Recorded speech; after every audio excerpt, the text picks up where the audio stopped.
Alors on est parti, on a suivi les nomades, on a passé des journées extraordinaires. On est parti de 3000 mètres et on est resté à ce niveau assez longtemps. Et petit à petit, plus nous descendions, plus le beau temps est revenu, la température était agréable et on a passé des journées magnifiques avec les nomades et avec les guides.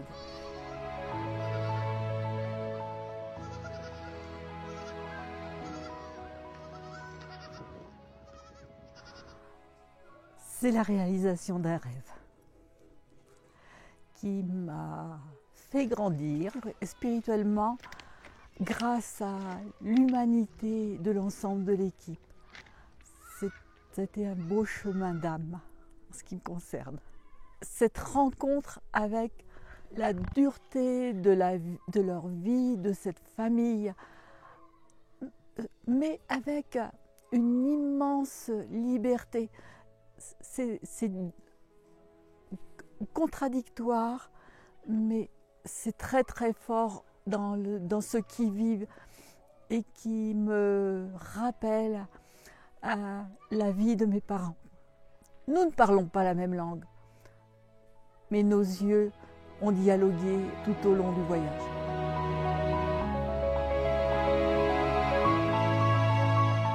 Oh, famille magnifique.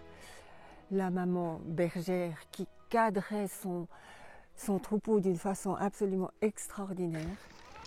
Elle m'a beaucoup émue, cette femme, parce que tôt le matin, elle était là, elle les rassemblait déjà. Et puis elle était entourée de son mari, qui un peu plus discret, mais qui était là, qui surveillait lui toute la nuit. Ça, je m'étais non plus pas rendu compte qu'il surveillait toute la nuit. Et les deux filles, leurs deux filles, l'aînée, qui était très très présente, c'est elle qui préparait le pain, c'est elle qui était là. Et puis la petite sœur, une sauterelle. Une vraie sauterelle, elle était chou, elle était adorable, pleine de vie, une beauté. Toutes les trois femmes étaient très très belles.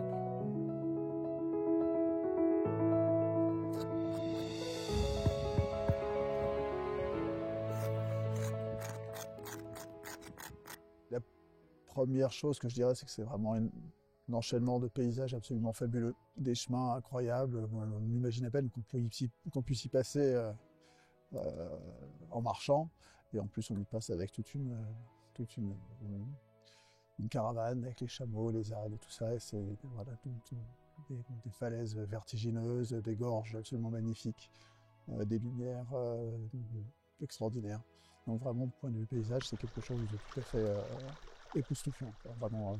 Et puis surtout, voilà, le point majeur de tout ça, c'est de partager ou côtoyer, partager la vie ou côtoyer une famille nomade, ce qui est une expérience tout à fait merveilleuse. Merveilleuse parce que c'est la découverte d'un mode de vie qui est aux totales antipodes d'une autre, et ça permet d'apprécier à la fois la dureté de leur vie, l'importance, la difficulté physique que ça représente, qui est quand même quelque chose d'absolument inimaginable pour nous. Et en même temps, de voir des gens qui ont l'air totalement à l'aise dans leur environnement, qui dégagent quelque chose de tout à fait rayonnant, quoi, lumineux.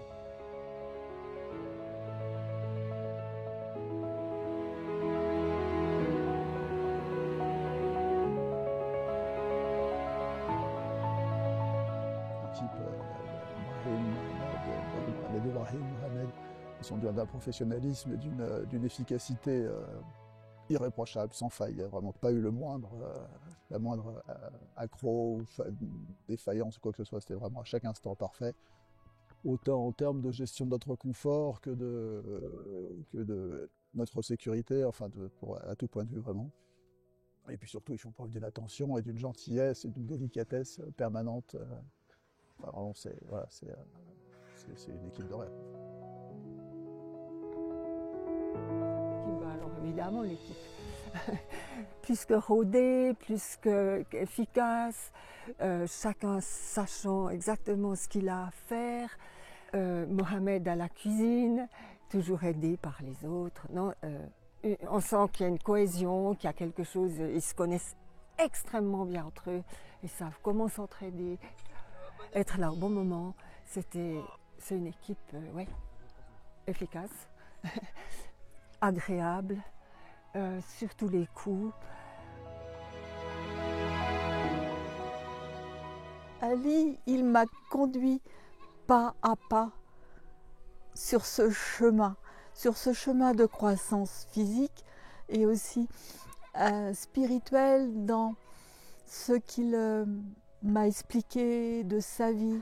Et puis les garçons, Mohamed, qui hier m'a offert en souriant, il m'a dit c'est le whisky berbère. Et là, c'est parce qu'il avait fait le thé chauffé sur le feu de bois et non pas sur le gaz.